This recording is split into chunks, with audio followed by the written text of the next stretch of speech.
A millionaire accidentally spots a homeless woman with twins on the street and is horrified to realize that this is his first love. What he did next shocked everyone. Don't forget to subscribe to the channel and share this video. Write in the comments what city you're watching from. The late afternoon sun bathed the city in a golden hue as Marcus Rivers leaned back in the plush leather seat of his limousine. The hum of traffic outside barely registered to him. His thoughts were consumed by the outcome of his latest business deal. His life, a carefully orchestrated sequence of decisions, revolved around power, precision, and control. Emotions, distractions, and sentimentality had no place in his meticulously curated existence. The car slowed to a crawl as the flow of vehicles congested near an intersection in the heart of downtown. Marcus glanced out the tinted window, his sharp eyes scanning the crowds weaving through the sidewalks. This was a part of the city he rarely visited, a chaotic tangle of lives and stories far removed from his own insulated world. And then he saw her. At first, it was just another scene of urban decay. A woman crouched on the edge of the sidewalk, clutching two small children to her sides. Her clothes were worn and ill-fitting, her dark curls matted with dirt. The two girls, no older than 3, clung to her like frightened animals, their small hands gripping the tattered fabric of her coat. One child whimpered softly, while the other buried her face in her mother's side, her tiny frame trembling. Something about the scene struck Marcus harder than he expected. He couldn't place it at first. What about this woman held his attention? Then she looked up, and his breath caught. Her face was thin and weathered, a stark contrast to the vibrant image that flashed in his memory. But there was no mistaking those eyes. He recognized her instantly. Celeste, the girl who had once lit up the halls of their high school with her confidence and charisma. She had been everything he wasn't: outgoing, popular, adored. He'd admired her from afar, harboring a quiet affection she'd never known. She had barely noticed him back then, except perhaps to laugh at his awkwardness when they crossed paths. And now, here she was, reduced to a shadow of her former self. "Stop the car," Marcus commanded, his voice cutting through the silence inside the limousine. The driver hesitated for a moment, but Marcus's tone brooked no argument. The vehicle rolled to a halt by the curb, drawing a few curious glances from passers-by. Marcus stepped out, his polished shoes landing on the uneven pavement with purpose. He adjusted the cuffs of his tailored suit as he approached her. Celeste flinched at his shadow, pulling her daughters closer as though shielding them from an unseen threat. Her gaze darted up to his face, and for a moment, recognition flickered in her eyes. It was gone just as quickly, replaced by a mix of wariness and shame. She turned her head away, as though hoping he wouldn't say anything.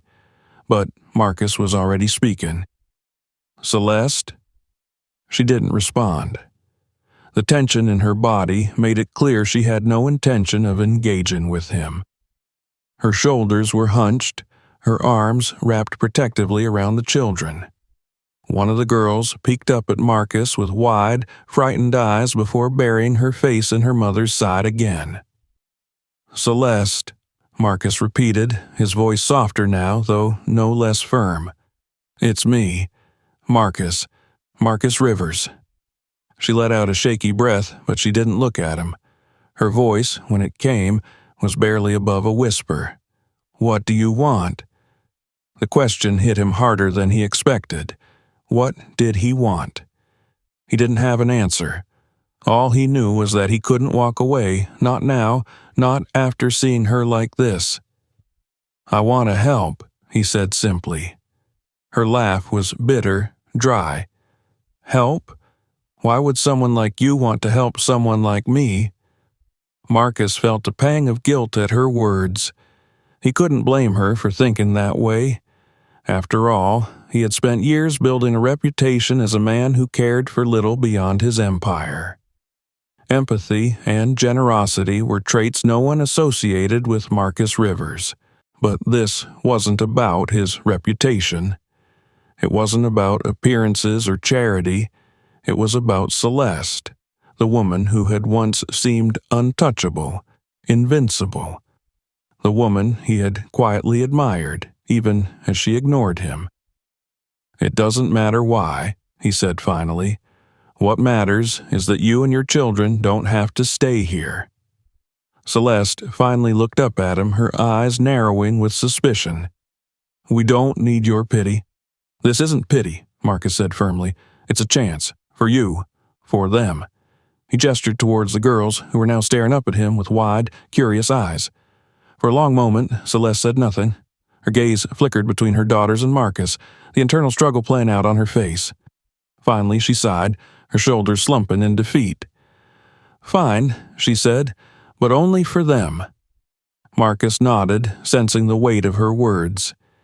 He extended a hand to help her up, but she ignored it, rising on her own. The children clung to her legs as she stood, their tiny faces peeking out from behind her coat. The limousine waited at the curb, its polished exterior a stark contrast to the grimy surroundings. Marcus opened the door and stepped aside, waiting as Celeste hesitated. One of the girls tugged on her sleeve, and she glanced down at them. Whatever she saw in their faces seemed to solidify her decision. She climbed into the car, the girls following close behind. Marcus slid in after them, closing the door with a soft click. The hum of the engine filled the silence as the car began to move again. He glanced at Celeste out of the corner of his eye.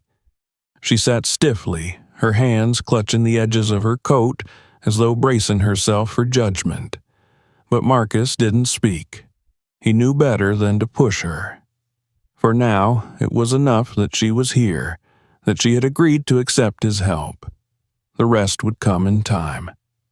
As the cityscape blurred past the windows, Marcus found himself thinking about the journey that had brought Celeste to this point. He didn't know the details yet, but he was determined to find out. Whatever had happened to her, whatever had led her to that street corner with her children, he would uncover the truth. And when he did, he would make sure she never had to feel this way again. This was just the beginning. The sleek black limousine pulled into the private driveway of Marcus's penthouse residence, a towering beacon of glass and steel that overlooked the city. The opulence of the building stood in stark contrast to the gritty streets they had just left behind. As the car rolled to a stop, Marcus glanced at Celeste and her daughters. The children were quiet, their small hands clutching their mother's coat as they looked out the window with wide, uncertain eyes. Celeste sat rigidly, her gaze fixed on her lap. The warmth of the car, the luxurious leather seats, and the soft hum of the engine seemed to unsettle her more than comfort her. Marcus had seen that expression before, on those who suddenly found themselves far from the lives they knew, in a place that felt unreal.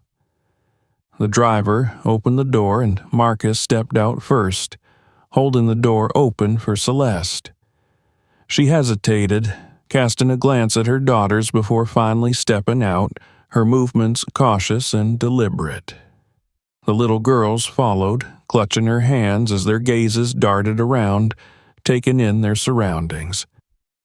"This way," Marcus said, his voice calm but firm. He gestured toward the building's entrance. The lobby was expansive, its polished marble floors gleaming under the soft glow of crystal chandeliers. Modern art pieces adorned the walls, and the faint scent of fresh flowers lingered in the air. Celeste's footsteps echoed as she followed Marcus through the space, her daughters sticking close to her sides. Their small, dirty shoes looked out of place against the pristine floors. As they approached the private elevator, a woman in her 60s appeared from an adjacent hallway. She was impeccably dressed, her silver hair neatly pinned back. This was Mrs. Lynch, Marcus's longtime housekeeper and a figure of quiet efficiency. "Good evening, Mr. Rivers," Mrs. Lynch said, her eyes briefly flickering to Celeste and the children. There was a moment of hesitation in her expression, but she quickly recovered. "Shall I prepare the guest quarters?" "Yes, Mrs. Lynch," Marcus replied without missing a beat. "Make sure they have everything they need." Mrs. Lynch nodded, her gaze softening as she turned to Celeste. "Welcome, miss. Let me know if there's anything you require." Celeste managed a faint nod, her voice barely audible as she murmured, "Thank you." The elevator doors slid open and the group stepped inside.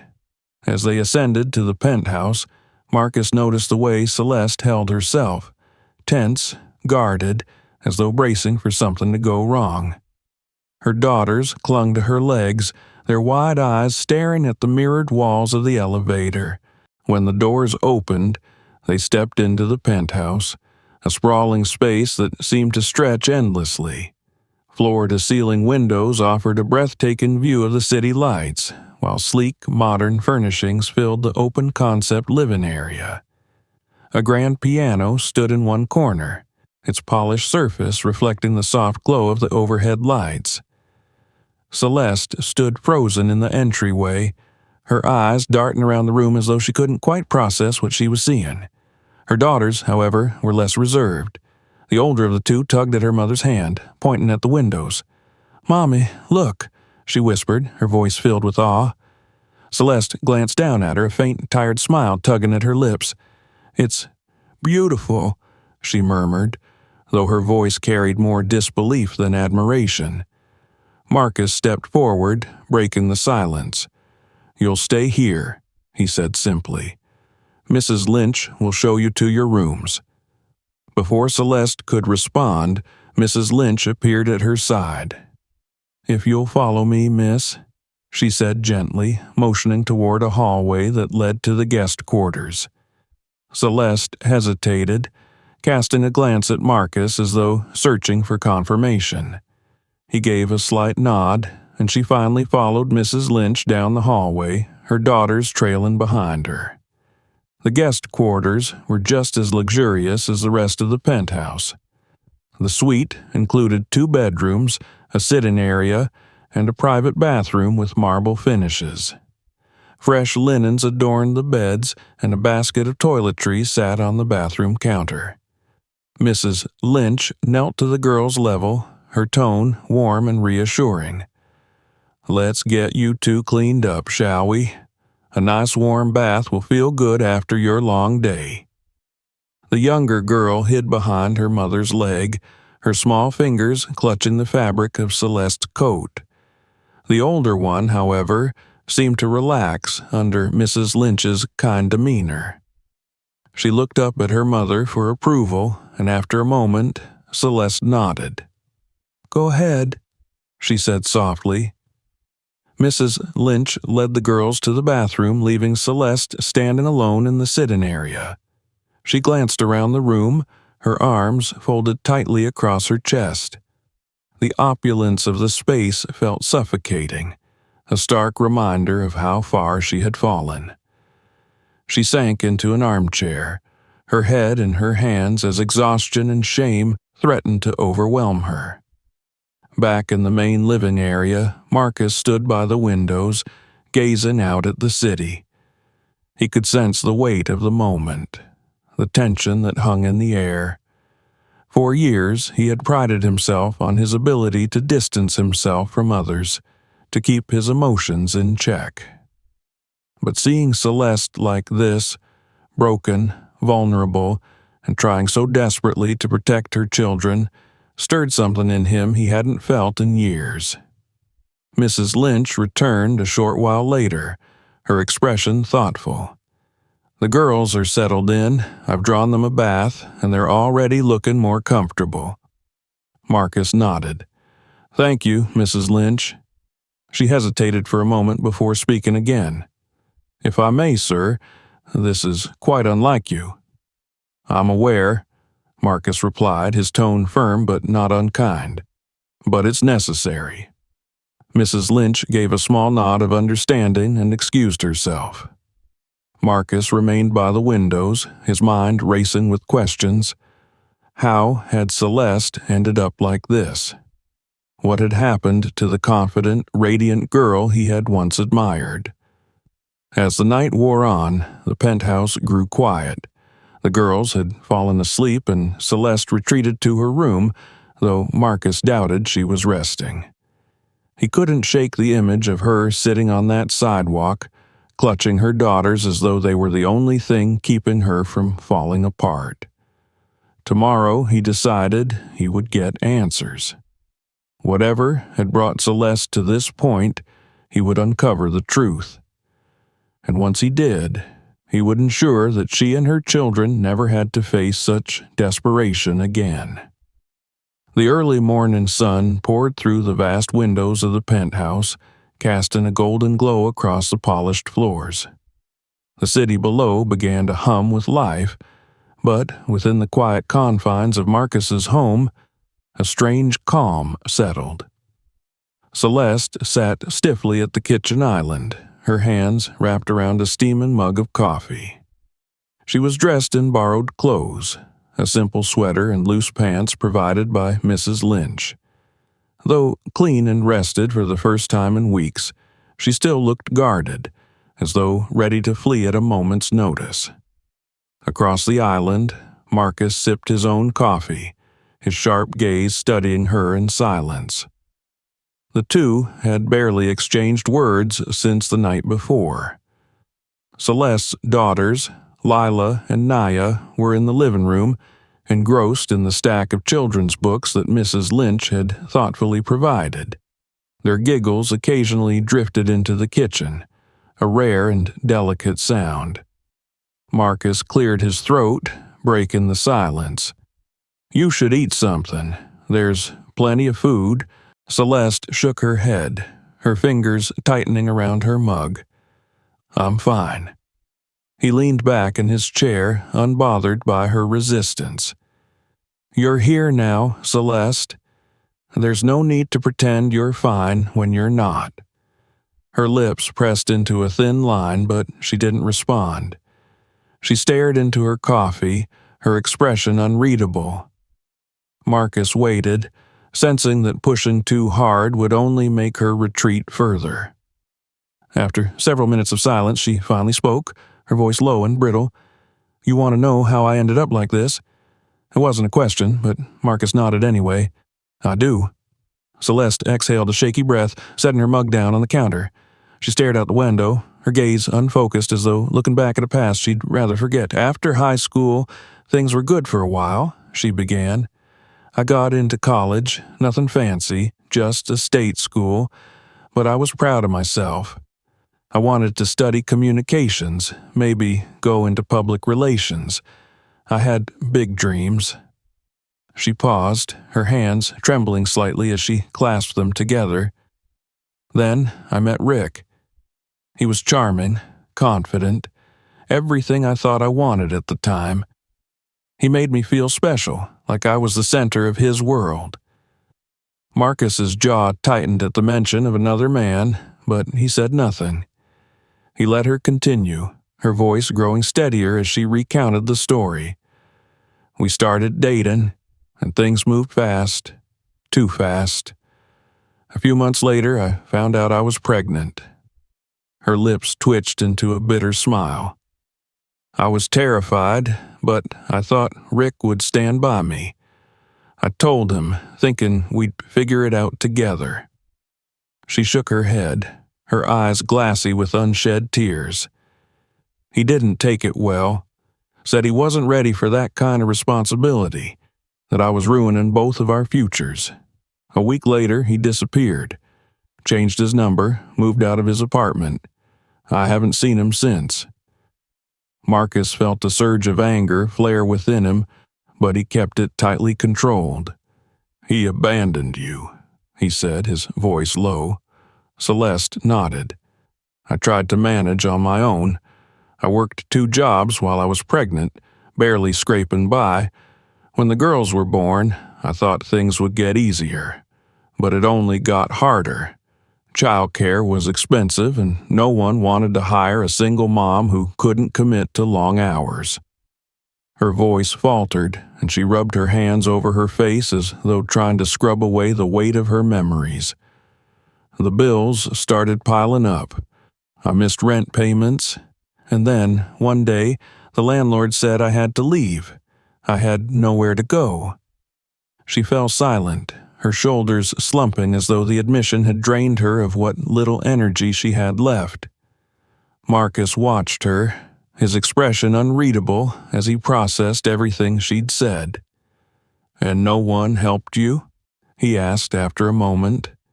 She let out a bitter laugh. "Who would help?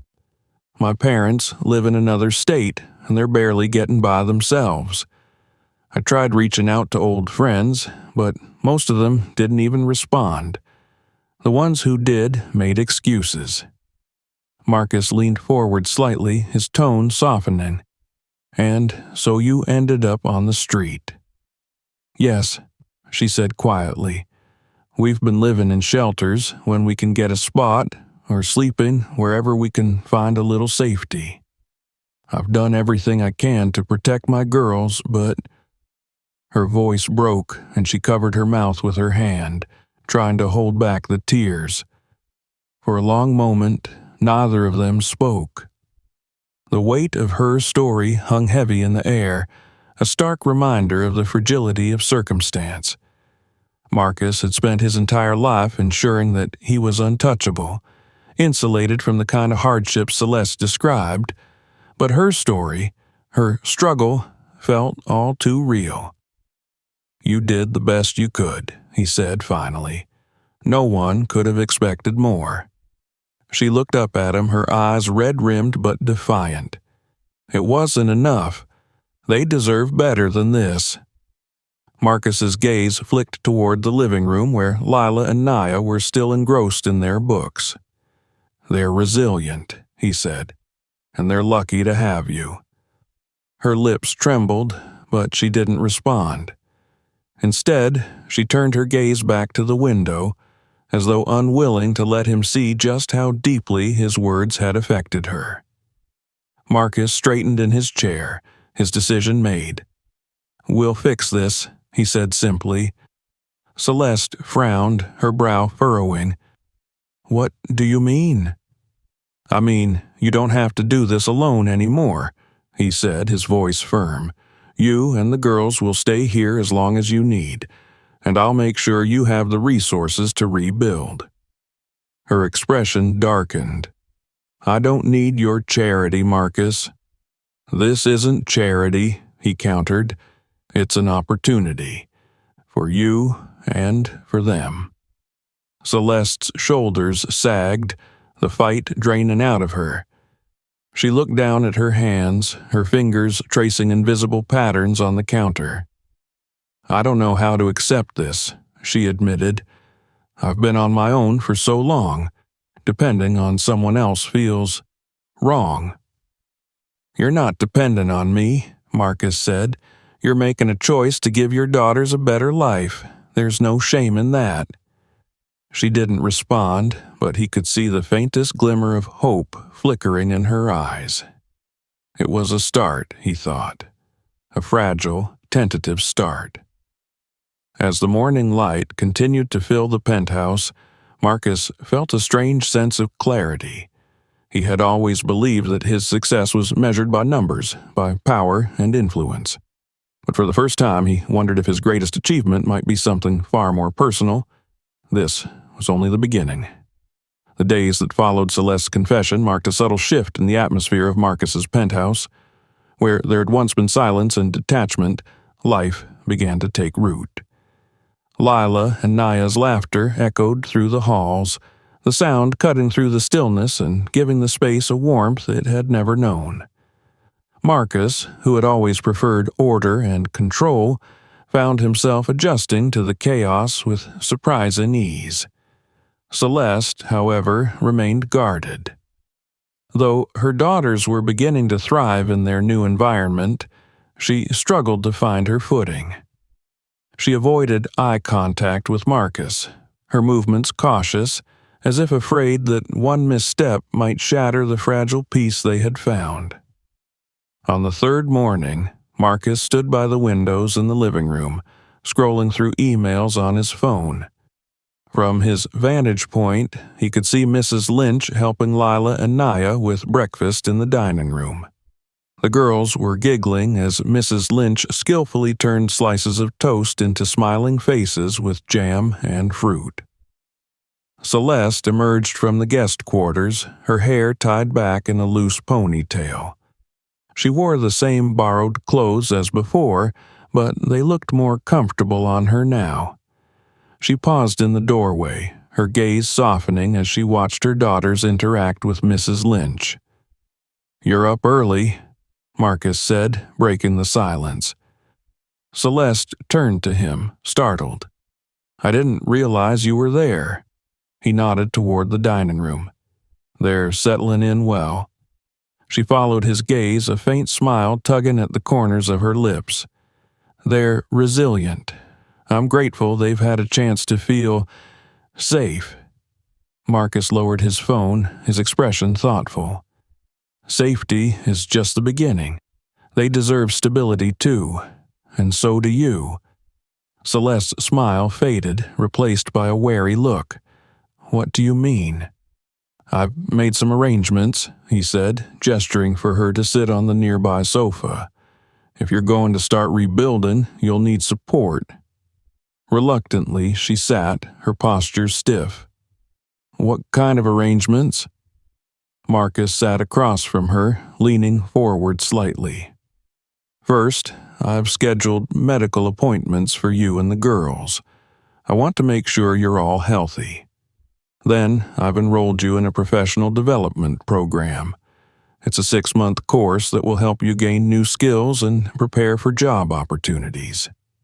Celeste's eyes widened. "You what?" "It's an investment," Marcus said calmly. "Not just in you, but in your future, and theirs." She shook her head, her voice rising.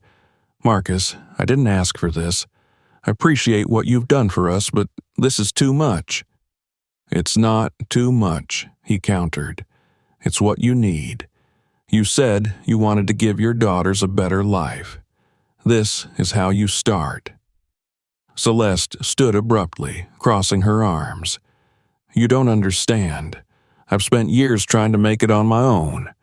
Taking this, it feels like admitting I've failed." Marcus rose to his feet, his voice steady but firm. "You didn't fail, Celeste. The world failed you. And now you have a chance to change things, not just for yourself, but for your daughters. Don't let pride get in the way of that." She stared at him, her jaw tightening. For a long moment, the only sound was the distant chatter of the girls in the dining room. Then, slowly, her shoulders sagged. "I don't know if I can do this," she admitted, her voice barely above a whisper. Marcus's tone softened. "You don't have to know right now. Just take the first step." Celeste sat back down, her hands trembling as she gripped the edge of the sofa. "And if I fail again?" "You won't," Marcus said simply. "But even if you stumble, you won't be alone this time." She looked at him, her eyes glistening with unshed tears. For the first time since arriving at the penthouse, she allowed herself to believe that maybe, just maybe, she could start over. The next few weeks were a whirlwind of activity. Marcus's assistant arranged for Celeste and the girls to see a trusted family doctor, who confirmed that the children were malnourished but otherwise healthy. Celeste, too, was given a clean bill of health, though the doctor recommended that she focus on rest and self-care to recover from years of stress. Meanwhile, Marcus ensured that Celeste had everything she needed to begin her professional development program. The course was held online. allowing her to study from the comfort of the penthouse while the girls played under Mrs. Lynch's watchful eye. Celeste approached the lessons hesitantly at first, struggling to keep up with the unfamiliar material. But as the days turned into weeks, she found herself gaining confidence. One afternoon, as she worked on an assignment in the study that Marcus had set up for her, he entered the room carrying a tray with 2 cups of coffee. "You've been at this for hours," he said, setting the tray down on the desk. "Take a break." Celeste glanced up, her expression tired but determined. "I can't. This is due tomorrow, and I still don't understand half of it." Marcus leaned against the desk, his arms crossed. "Let me see." She hesitated before sliding the laptop toward him. He scanned the document, his brow furrowing. "You're overthinking it," he said after a moment. "Break it down into smaller steps." She watched as he pointed out areas where she could simplify her approach. His explanations were clear and concise, and for the first time, she began to see a way forward. "Thank you," she said quietly. "I don't think I could do this without you." Marcus met her gaze, his expression unreadable. "You're doing this on your own, Celeste. I'm just here to remind you of what you're capable of." As Celeste began to thrive, Lila and Naya flourished as well. The girls, once shy and withdrawn, became lively and curious. They adored Mrs. Lynch, who indulged them with homemade treats and stories, and they grew increasingly attached to Marcus. He often found himself drawn into their games, his stern demeanor softening as he allowed himself to be part of their world. One evening, as Marcus sat on the living room floor assembling a puzzle with the girls, Celeste watched from the doorway. For the first time in years, she felt a glimmer of hope, a sense that they were building something real, something lasting. But as she watched Marcus laugh with her daughters, a quiet fear crept in. She couldn't shake the feeling that this happiness was fragile, that it could be taken away in an instant. The weight of her past still loomed over her, a shadow she couldn't escape. As the weeks turned into months, Celeste found herself grappling with conflicting emotions. Gratitude and hope warred with doubt and fear. She was rebuilding her life piece by piece, but the walls she had built around her heart remained firmly in place. And Marcus, for all his patience and generosity, seemed determined to break through them. The progress Celeste had made over the past months felt like a fragile tapestry, carefully woven thread by thread. Her daughters, Lila and Naya, were thriving. Their laughter was a daily melody in Marcus's penthouse, their once solemn faces now radiating joy. Celeste herself had begun to reclaim a sense of purpose. The professional development course was challenging, but she had discovered a rhythm, even taken pride in her growing competence. Yet, in the midst of this newfound stability, an unwelcome shadow loomed. It started with a phone call. Marcus was in his study reviewing reports when his assistant informed him that Rick, the girl's biological father, had been spotted back in town. The name hit him like a jolt, though he kept his composure. He dismissed the call with a curt acknowledgement, his mind already racing. Rick, the man who had abandoned Celeste and their daughters. Marcus had no intention of letting this man disrupt the fragile balance they had worked so hard to build, but he knew Celeste needed to be informed. That evening, as Celeste helped the girls with their bedtime routine, Marcus waited in the living room, his thoughts swirling. When she finally joined him, her hair still damp from bathing the girls, he gestured for her to sit. "There's something I need to tell you," he said, his tone measured. Celeste frowned, sensing the weight behind his words.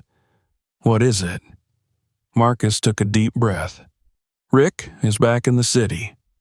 Her face paled, the color draining from her cheeks. For a moment, she didn't speak, her hands clenching the fabric of her sweater. "How do you know?" she asked finally, her voice tight. "My assistant heard through reliable sources. He's been seen around." Celeste leaned back, her expression a mix of disbelief and dread. Why now? After all this time, why come back? Marcus shook his head. "I don't know his reasons, but I thought you should be aware." She nodded slowly, her gaze distant. "I don't want him near my daughters." "You won't have to worry about that," Marcus said firmly. "I'll make sure of it." Celeste's eyes flickered to his, a spark of gratitude mingled with uncertainty. "I appreciate that, Marcus, but I think I need to confront him one last time." Marcus's jaw tightened. He had expected her to react this way, but the thought of her facing Rick alone unsettled him. "Are you sure that's necessary?" "Yes," she said with quiet determination. "I need to close this chapter, for me, for the girls." He studied her for a moment, then nodded. "If that's what you want, I'll support you, but you don't have to do it alone." She hesitated before shaking her head. "This is something I need to do myself." The next afternoon, Marcus arranged for his assistant to discreetly track Rick's movements. By evening, they had confirmed his location, a small, run-down bar on the outskirts of the city. Marcus relayed the information to Celeste, who insisted on going immediately. He watched her leave with a mix of concern and admiration, his own unease growing with every passing second. The bar was dimly lit, its air thick with stale smoke and the low hum of conversation. Celeste stepped inside, her nerves taut. She spotted Rick almost immediately, slouched at a corner table with a half-empty beer bottle in front of him. He looked older, more disheveled than she remembered, his once charming facade eroded by time and poor choices. For a moment, she hesitated, the weight of years pressing down on her. Then she straightened her spine and walked toward him. "Rick," she said, her voice steady. He looked up, his expression shifting from surprise to discomfort. "Celeste? Wow, it's been a while." She ignored the awkward greeting and sat across from him, folding her hands on the table. "I heard you were back in town." He shrugged, his eyes darting around the room. "Yeah, just passing through." "I need to know why," she said, her tone sharp. "Why you left? Why you abandoned us?" Rick sighed, running a hand through his hair. "Look, I wasn't ready for all of that. The responsibility, the kids. It was too much. I thought you'd be better off without me." "Better off?" Celeste's voice rose, trembling with anger.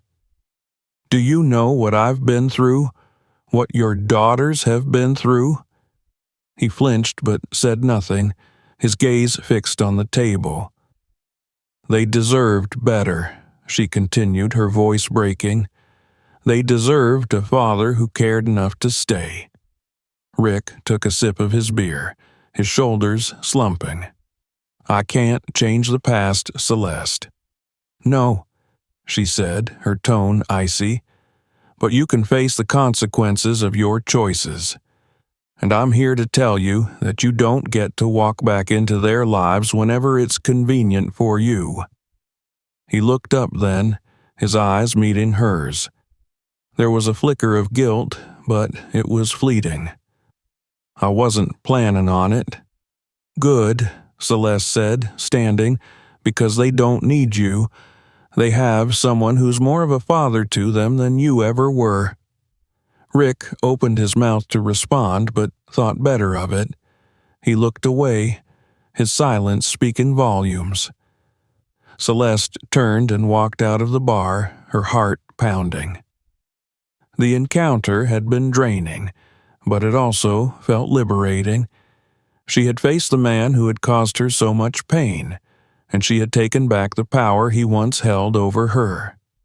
When she returned to the penthouse, Marcus was waiting in the living room. He stood as she entered, his expression unreadable. "How did it go?" he asked. Celeste dropped onto the sofa, letting out a long breath. "It's done. He's not coming near the girls. He doesn't even want to." Marcus sat beside her, his presence steady and grounding. "You handled it the way you needed to. I'm proud of you." She looked at him, her eyes softening. "Thank you for everything." "You don't have to thank me," Marcus said, "but I'm glad you're finally free of him." For the first time in years, Celeste felt a sense of closure. The chapter with Rick was over, and she could focus on what truly mattered: her daughters and the life she was building with them. And, perhaps, with Marcus. The air in Marcus's penthouse seemed lighter after Celeste's confrontation with Rick. For the first time since she had arrived, her shoulders weren't hunched with tension. The shadow of her past had finally begun to lift, and though the weight of her struggles wasn't entirely gone, it felt more manageable. Marcus could see the change in her, subtle but undeniable, a newfound sense of strength and determination. Lila and Naya, oblivious to the details of their mother's recent encounter, continued to thrive. Their laughter filled the space, and their growing bond with Marcus became more evident with each passing day. The man, who had once been a stranger, now played a central role in their young lives. He spent his evenings reading them stories, building block towers on the living room floor, and even joining in their make-believe tea parties. For the girls, he wasn't just Mr. Marcus anymore. He was family. Celeste watched these moments from a quiet distance, her emotions a tangled mix of gratitude and apprehension. She was grateful for Marcus's unwavering support and the way he treated her daughters as if they were his own. But there was also a fear that lingered, a fear of allowing herself to trust completely, to hope too much. One evening, as the sun dipped below the horizon and the city's lights began to twinkle, Celeste found herself standing in the doorway of the living room. Marcus was sitting cross-legged on the floor, helping Lila and Naya assemble a puzzle. His tailored shirt was rumpled, his sleeves rolled up to his elbows, and he looked more at ease than she had ever seen him. "Mommy, look!" Lila exclaimed, holding up a piece that completed the edge of the puzzle. Celeste smiled. "That's wonderful, sweetheart." Naya clapped her hands, her curls bouncing as she laughed. "Mr. Marcus is really good at puzzles." Marcus glanced up, his expression softening when his eyes met Celeste's. "They're the real masterminds here," he said. "I'm just following their lead." For a moment, Celeste felt a warmth she hadn't experienced in years, a sense of belonging, of family. She quickly shook the feeling away, reminding herself to stay grounded. But as she turned to leave the room, Marcus's voice stopped her.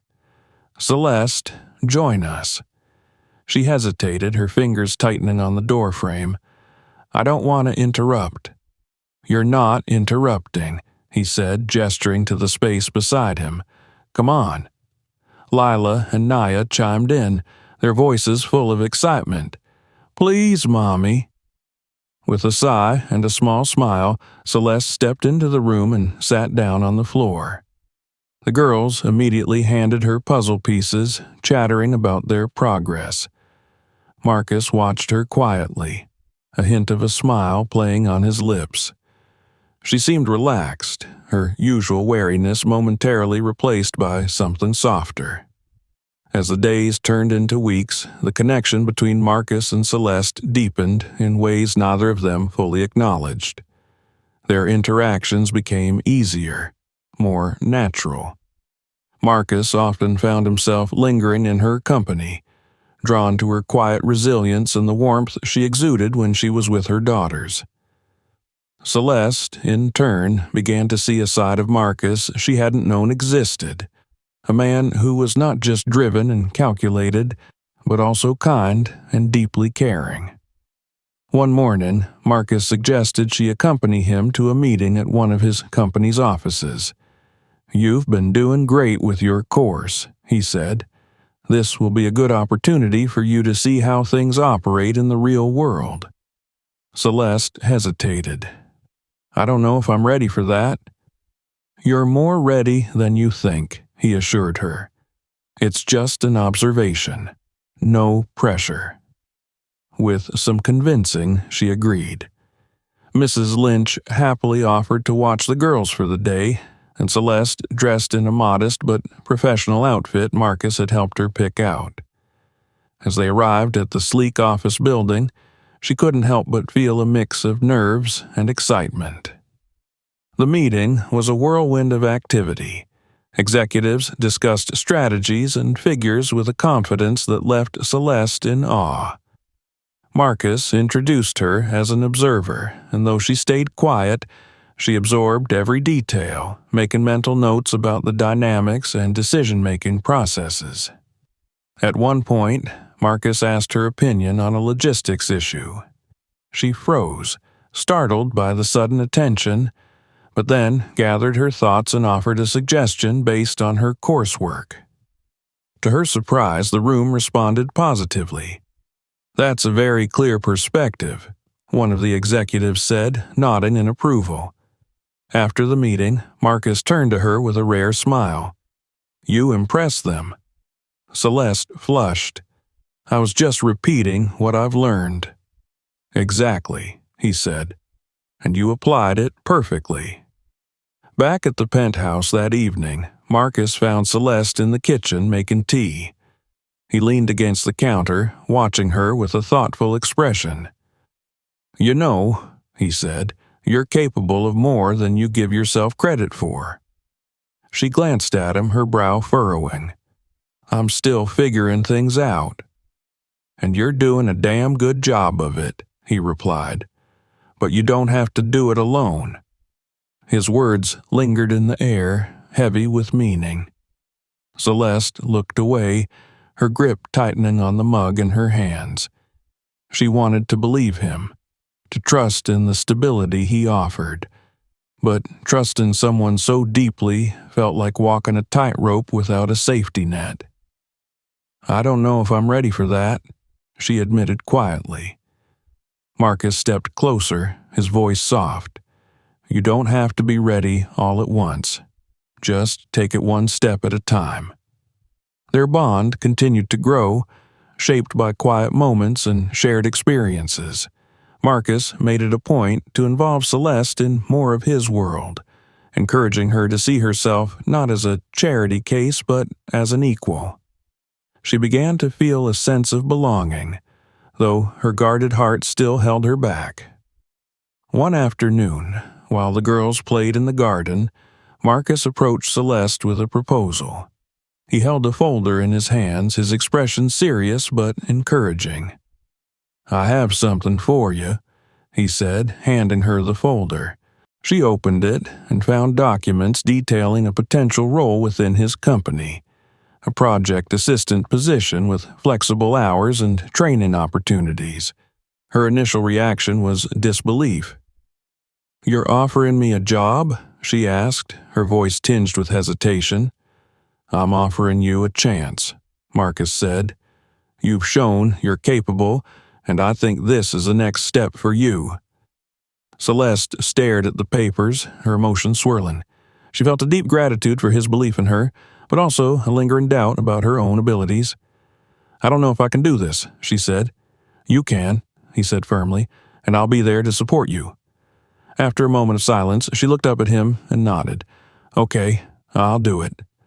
The following weeks marked another turning point. Celeste began working on small projects under Marcus's guidance, and though the learning curve was steep, she approached each challenge with determination. Marcus's patience and encouragement bolstered her confidence, and for the first time in years she started to envision a future that wasn't defined by survival alone. But even as their connection deepened, there were unspoken feelings lingering between them, feelings that both of them were hesitant to confront. For Marcus, his growing affection for Celeste was undeniable, and for Celeste, the walls around her heart were beginning to crack, leaving her to wonder if she was ready to let him in. The passing weeks brought an undeniable transformation to Celeste's life. She had started to find her rhythm in the new role Marcus had created for her, balancing her work with caring for Lila and Naya. Each day was filled with small victories, mastering a new skill, solving a problem at work, or simply watching her daughters laugh freely. Marcus had become an integral part of their lives, though neither of them had spoken aloud about the bond that had formed between them. For Marcus, the lines between his professional and personal life blurred more with each passing day. He found himself lingering at home longer, prioritizing time with Celeste and the girls over late nights at the office. The once cold walls of his penthouse now radiated warmth, filled with laughter, the smell of home-cooked meals, and the unmistakable hum of a family. But, for all the progress they had made, an unspoken tension lingered between Marcus and Celeste. It wasn't the tension of conflict, but of emotions left unsaid, feelings that had grown too large to ignore. One crisp evening, as the city lights sparkled against the twilight sky, Marcus decided it was time to confront the feelings that had taken root in his heart. He had planned every detail carefully, not as an elaborate gesture, but as something deeply personal, reflecting the simplicity and sincerity of what he wanted to express. After dinner, while Mrs. Lynch helped Lila and Naya prepare for bed, Marcus asked Celeste to join him on the penthouse terrace. The view stretched endlessly, the city glowing like a sea of stars below them. A soft breeze tugged at Celeste's hair as she stepped outside, her arms instinctively crossing against the cool air. "You wanted to talk?" she asked, tilting her head curiously. Marcus nodded, gesturing to the small table set with 2 glasses of wine. "I thought we could take a moment, just the 2 of us."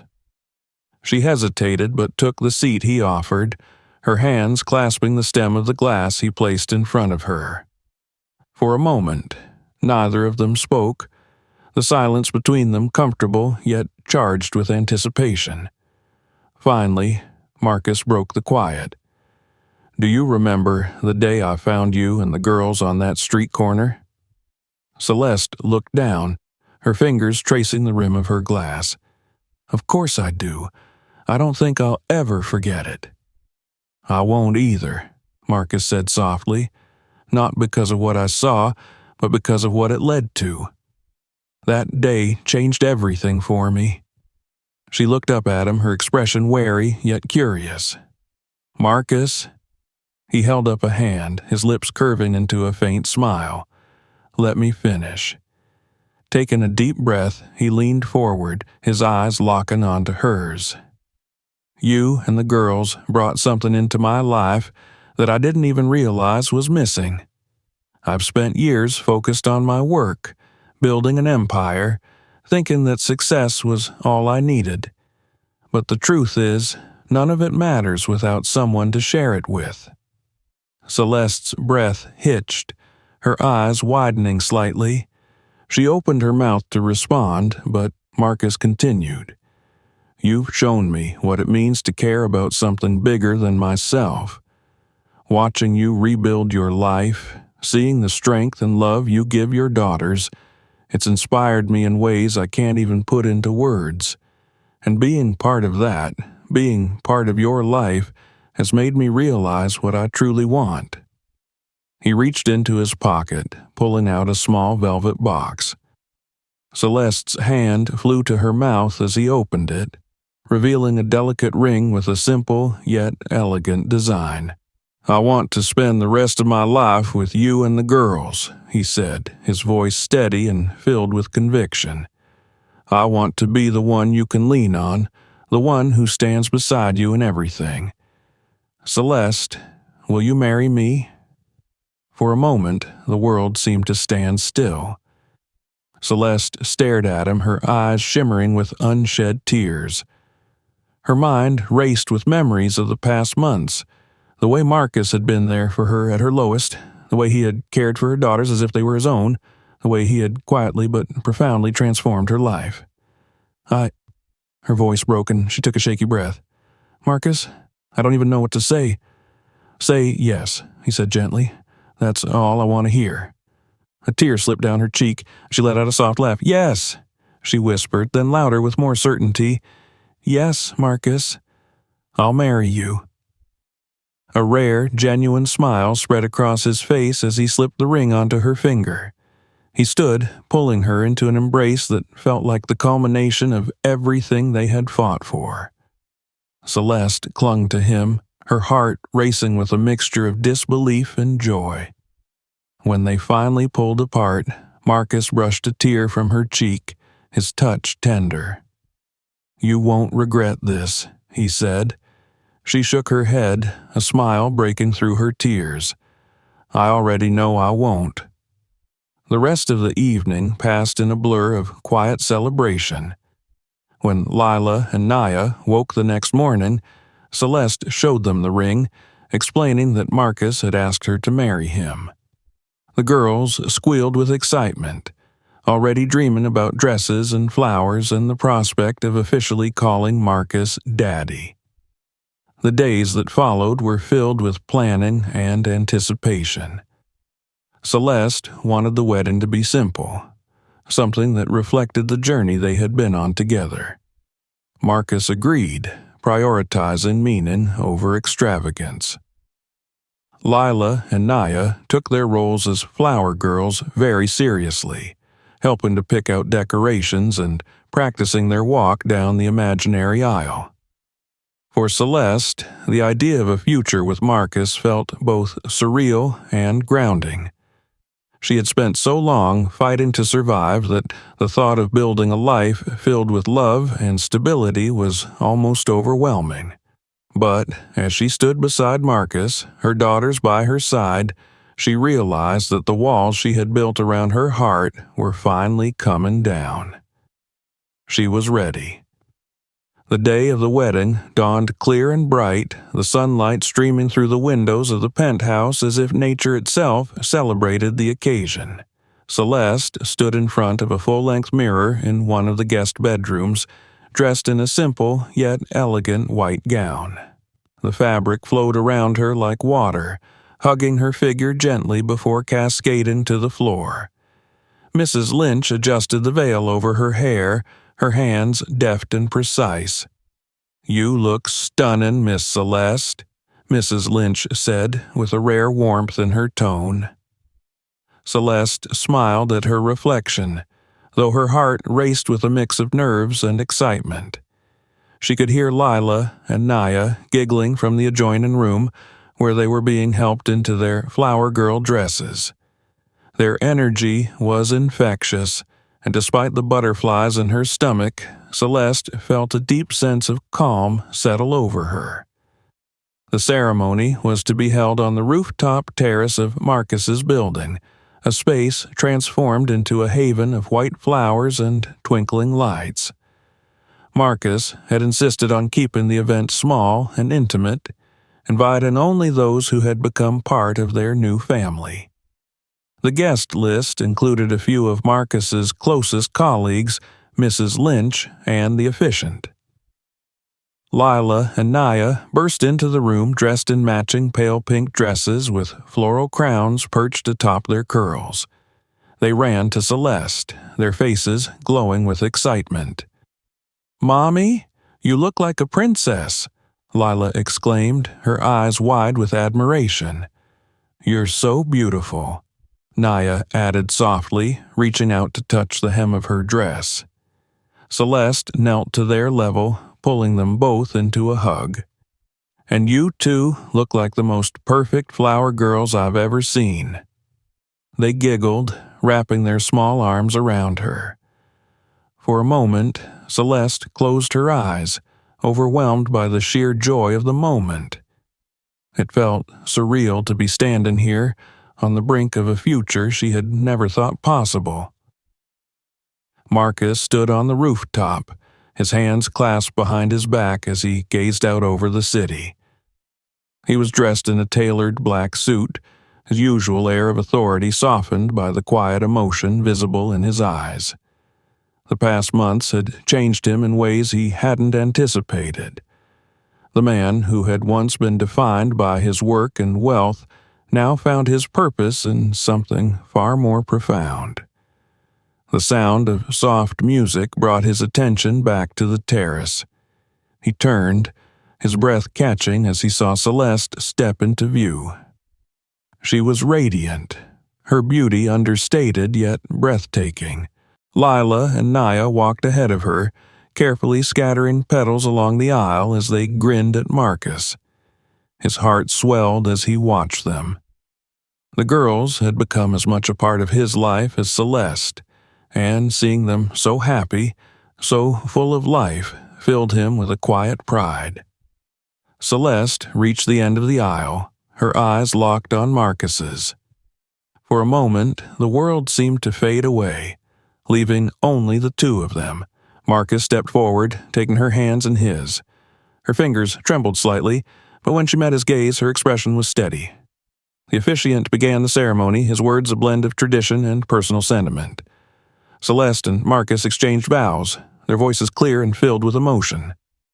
Marcus promised to stand by her side to support her and the girls through every challenge.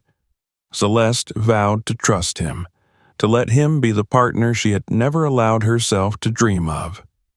When the officiant pronounced them husband and wife, Marcus leaned in, his kiss tender but full of promise. The small gathering erupted into applause, and Lila and Naya cheered loudly, running to hug their mother and new father. The reception that followed was simple but joyful. A long table was set with candles and fresh flowers, and the food was a mix of elegant dishes and comfort favorites for the girls. Lila and Naya insisted on showing everyone their carefully rehearsed dance, and Marcus surprised Celeste by joining them, his serious demeanor melting into playful laughter as they twirled together. As the evening wound down, Marcus pulled Celeste aside, leading her to the edge of the terrace where the city stretched out below them. The lights sparkled like 1,000 tiny stars, and the hum of distant traffic created a soothing backdrop. "I have something for you," he said, pulling a small envelope from his pocket. Celeste took it, her brow furrowing in curiosity. She opened it to find a handwritten note accompanied by a set of keys. The note simply read, "For our new beginning." "Marcus," she looked up at him, her voice trembling. "What is this?" "A house," he said with a soft smile. "A place for us to build a life together, somewhere the girls can grow up with a yard to play in and space to be free. I wanted it to be something we could call ours." Tears welled in her eyes as she clutched the envelope to her chest. "You've already given us so much. I don't even know how to thank you." "You already have," Marcus said, taking her hands in his, "by letting me be part of your life." In the weeks following the wedding, life settled into a new rhythm. The family moved into the house Marcus had chosen, a warm and inviting home nestled in a quiet neighborhood. Lila and Naya quickly made friends with the children next door, spending their afternoons running through the yard and laughing until the sun set. Celeste continued to thrive in her new role, her confidence growing with each accomplishment. Marcus remained her steady anchor, supporting her at every turn while balancing his responsibilities at work. Their partnership felt natural, built on trust and mutual respect. One morning, as Celeste stood in the kitchen preparing breakfast, Marcus entered with a mischievous smile. He kissed her on the forehead and handed her a cup of coffee. "You look too pleased with yourself," she teased. "What's going on?" He reached into his pocket and pulled out a small box, setting it on the counter in front of her. Celeste opened it to reveal a tiny pair of baby booties. Her eyes widened in shock, and then understanding dawned. "Marcus, are you serious?" He nodded, his grin widening. "You're going to be a mom again." For a moment, she was speechless, her hand flying to her mouth. Then she threw her arms around him, laughing through her tears. The girls, overhearing the commotion, ran into the kitchen, demanding to know what was happening. When Celeste shared the news, they squealed with delight, already making plans for their future sibling. The months that followed were a whirlwind of preparation and excitement. Marcus was attentive to every detail, ensuring that Celeste had everything she needed during the pregnancy. Lila and Naya took their roles as big sisters seriously, helping to decorate the nursery and eagerly anticipating the arrival of the baby. When the day finally came, Marcus was by Celeste's side, holding her hand as their son entered the world. He was a healthy, beautiful baby, and the joy that filled the room was immeasurable. Marcus held him in his arms, his expression filled with awe as he whispered, "Welcome to the family, little one." Their lives continued to grow and flourish, each day bringing new challenges and joys. The family that had once been fractured and uncertain now stood strong, bound together by love, trust, and the determination to build a better future. For Celeste, the journey from that street corner to this life felt like a dream, one she would never take for granted. As she watched Marcus play with their children in the yard one sunny afternoon, she smiled, her heart full. They had found their new chapter, and it was only the beginning. Thanks for watching. If you enjoyed this story, don't forget to subscribe to the channel for more amazing content.